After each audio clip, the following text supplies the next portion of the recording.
What is up and welcome back. Today we're talking about chapter 46 of the Dragon Ball Super manga, and you guys are going to want to subscribe to this channel as I cover the manga every single month. Now we get right into the action with Moro just obliterating Vegeta, and by the way, we're going to get into some really intense stuff later on in the chapter, so stick around. If you've read it, hopefully you have, because we're going over spoilers.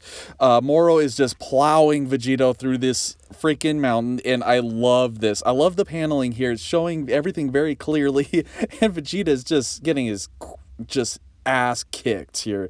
And then Goku comes in like the tick saying, "Stop you, like I am a warrior for justice, stop you."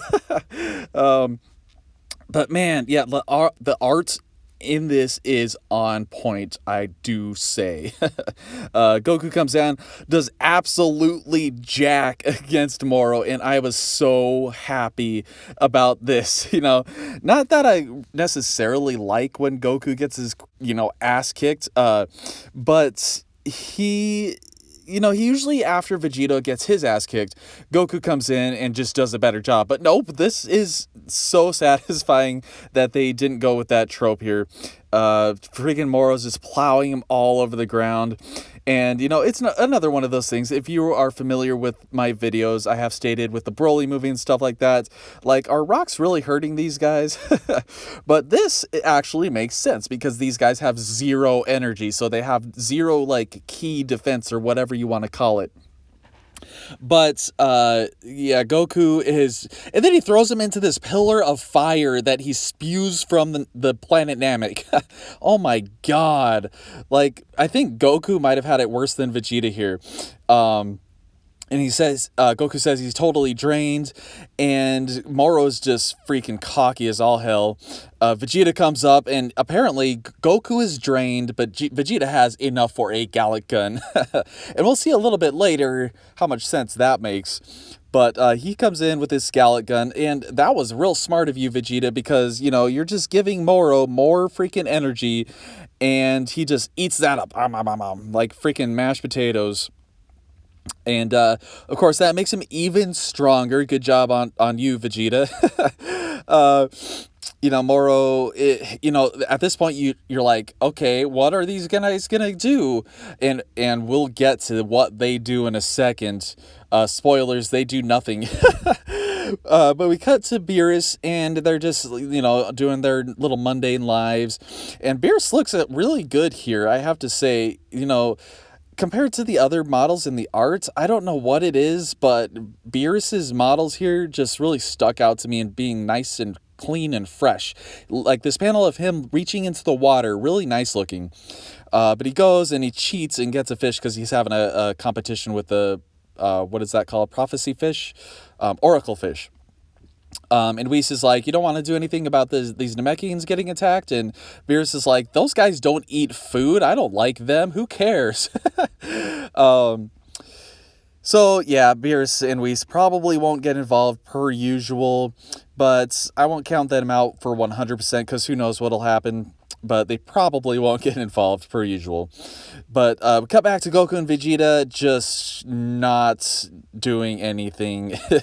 And Goku does not have enough energy for instantaneous movements. Now, when I did my translations for the things, because I do them myself, so they're super rough, I thought Goku was saying that he felt like a terrible, like, torture or something and couldn't concentrate enough. Either that or he didn't have enough energy. But it is the fact that he does not have enough energy. So, I guess he doesn't have enough energy for instantaneous movement, but Vegeta has enough to fire off a Gallic Gun. Yeah, that makes complete 100% sense. I didn't think Goku really needed that much energy to really do instant transmission, but apparently he needs some, and apparently he doesn't have enough to do this, so whatever. Moro blasts the crap out of him, and this round dome-like explosion really takes me back to the Namek saga, and it looks great. Goku and Vegeta are just getting annihilated, and I love it. Is that morbid of me? If it's that morbid of me, seeing Goku and Vegeta just getting their shit wrecked, man. So they're on the ground, and Moro's like, that explosion wasn't enough. So here's a knee to the gut, Goku. Man, the lines of intensity. Toyotaro is pretty good with drawing intense lines to increase the intensity of stuff. And this panel right here, just, I felt that in my stomach, you know? So Moro, as we've seen in the leaks, grabs them by their freaking necks. He uses the force to get Vegeta over there and just takes their Genki in orb form. He's like, I'm going to take these volleyballs of energy from you. Goku and Vegeta are just out, and you're thinking, oh man, are they dead? Jeez, man. But this causes Moro to transform. This is very interesting. And that just goes to show how much potential and how much a Genki, I guess, Goku and Vegeta had, because they said they were completely drained. Obviously, they weren't completely drained. They had enough power, or at least Genki, to give to Moro to make him transform. So he is now transformed. He is in his physical prime. Well, who knows if this is actually his prime. It's probably not his full power, but this is awesome, man. And then Frieza dude, Moro's friend, who tried to run away in the last chapter, he's like, oh, I wasn't trying to run. I was going to go after the Dragon Balls. Yep, that's the story I'm going with. And I'm glad that Moro didn't kill him, because this would be the part where the main villain just kills his underling. But very interesting. And then Moro makes the very, very wise decision, I think, to not finish off Goku and Vegeta. It is a very common trope where a villain has the hero down on the dumps, and he could kill them just like easy, just like that. But he's like, nah, I won't. They'll die soon enough. And he's basically Obi-Wan Kenobiing them. If you've seen Revenge of the Sith, Obi-Wan Kenobi just left Anakin to die.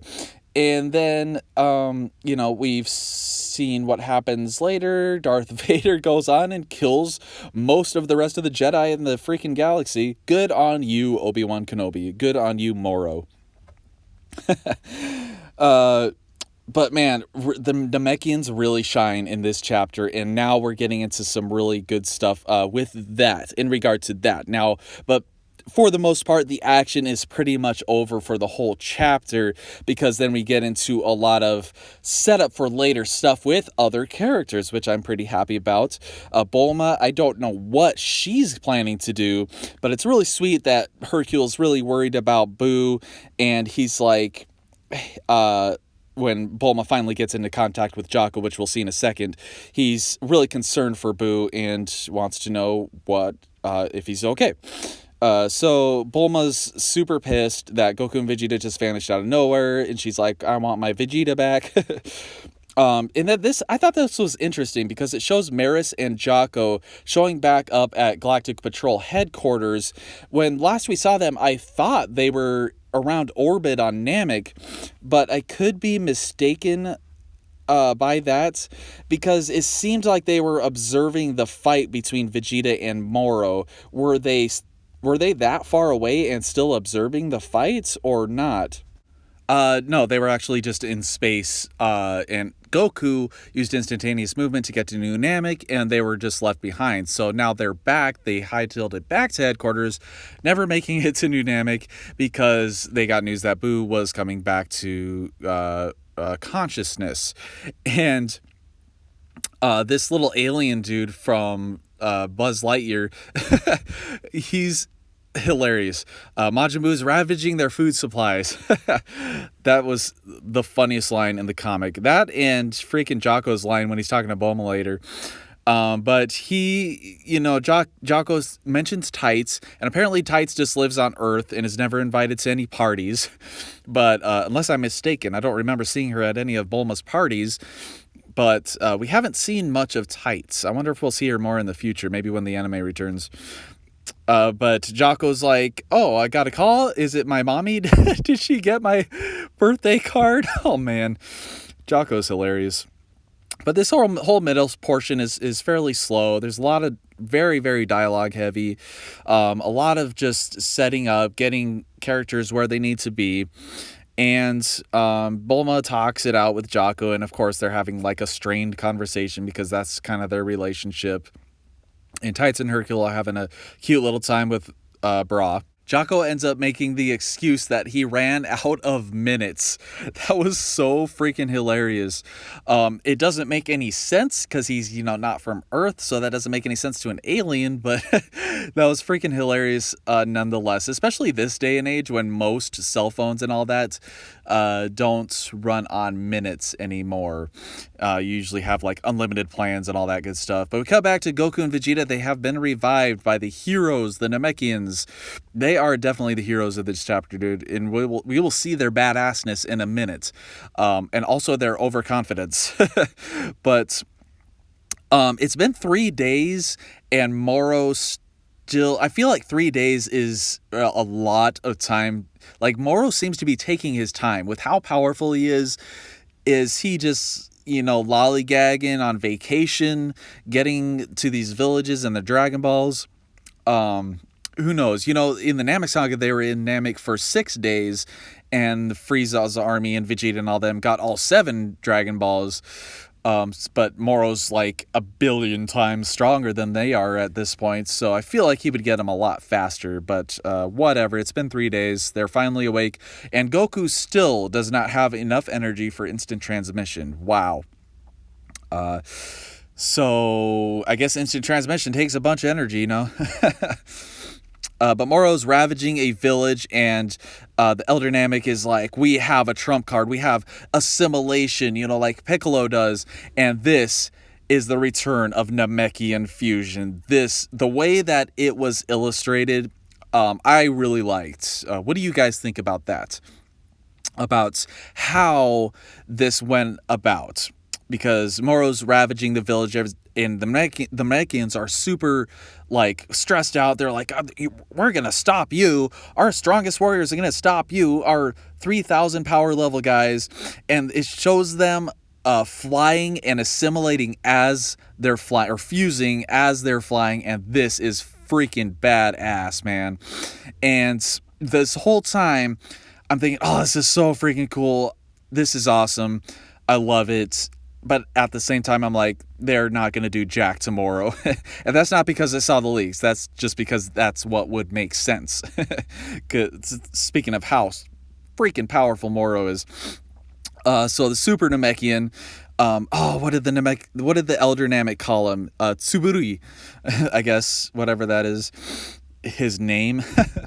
But, yep, Moro just, arm stabs him right through the gut. Without even looking. No sells that guy's power.